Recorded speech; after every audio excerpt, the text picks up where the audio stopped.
গ্রহণ করেছি। প্রধানমন্ত্রীর পদত্যাগ ও বৈষম্য বিরোধী ছাত্র আন্দোলনে সৃষ্ট পরিস্থিতিতে আজ বঙ্গভবনে তিন বাহিনীর প্রধান এবং বিভিন্ন রাজনৈতিক দলের নেতৃবৃন্দ, সুশীল সমাজের প্রতিনিধি ও বৈষম্য বিরোধী ছাত্র আন্দোলনের কয়েকজন সমন্বয়কদের সাথে আলোচনা হয়। শুরুতেই সেনাপ্রধান বিরাজমান সার্বিক পরিস্থিতি ও রাজনৈতিক দলগুলোর সাথে তার আলোচনা সম্পর্কে আমাকে অবহিত করেন। রাজনৈতিক নেতৃবৃন্দও এ সময় তাদের বক্তব্য তুলে ধরেন।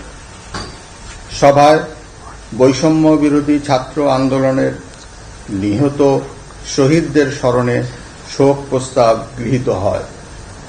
এছাড়া জরুরি ভিত্তিতে একটি অন্তর্বর্তীকালীন সরকার গঠনের সিদ্ধান্ত নেওয়া হয়। সকল দল ও অংশীজনদের সাথে আলোচনা করে গঠিত অন্তর্বর্তীকালীন সরকার যত দ্রুত সম্ভব নির্বাচনের ব্যবস্থা করবে। বৈষম্য বিরোধী ছাত্র আন্দোলন ও বিভিন্ন মিথ্যা মামলায় আটকসহ সকল বন্দীদের মুক্তি দেওয়া হবে। বৈষম্য বিরোধী ছাত্র আন্দোলনের নিহতদের পরিবারদের ক্ষতিপূরণ প্রদান ও আহতদের সুচিকিৎসার প্রয়োজনীয় সকল সহায়তা দেওয়া হবে। সর্বসম্মতিক্রমে বিএনপির চেয়ারপারসন বেগম খালেদা জিয়াকে মুক্তি দেওয়ার সিদ্ধান্ত নেওয়া হয়। প্রিয় দেশবাসী, আমি দেশের আইন শৃঙ্খলা পরিস্থিতি স্বাভাবিক করতে এবং লুপ্তরাজ ও ধ্বংসাত্মক কর্মকাণ্ড বন্ধ করতে রাজনৈতিক দলগুলোর প্রতি আহ্বান জানাচ্ছি। জনগণের জানমাল ও রাষ্ট্রীয় সম্পদ রক্ষায় সশস্ত্র বাহিনীকে কঠোর পদক্ষেপ নেওয়ার নির্দেশ প্রদান করছি। সাম্প্রদায়িক সম্প্রীতি ও সংখ্যালঘুদের নিরাপত্তা নিশ্চিত করতে এবং সরকারি সম্পত্তি রক্ষায় সকলকে এগিয়ে আসার আহ্বান জানাচ্ছি।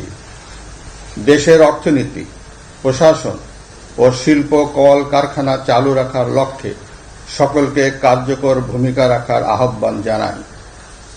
ছাত্র নেতৃবৃন্দ ও শিক্ষকদের সাথে আলোচনা সাপেক্ষে অতি শীঘ্রই শিক্ষা প্রতিষ্ঠানগুলি খুলে দেওয়া হবে। এছাড়া যারা হত্যা ও সহিংসতার সাথে জড়িত নিরপেক্ষ তদন্তের মাধ্যমে তাদেরকে আইনের আওতায় আনা হবে। গণপ্রজাতন্ত্রী বাংলাদেশের সংবিধান অনুযায়ী অনতিবিলম্বে বর্তমান সংসদ বিলুপ্ত করা হবে। দেশের সকল অফিস আদালত আগামীকাল থেকেই স্বাভাবিকভাবেই চলবে।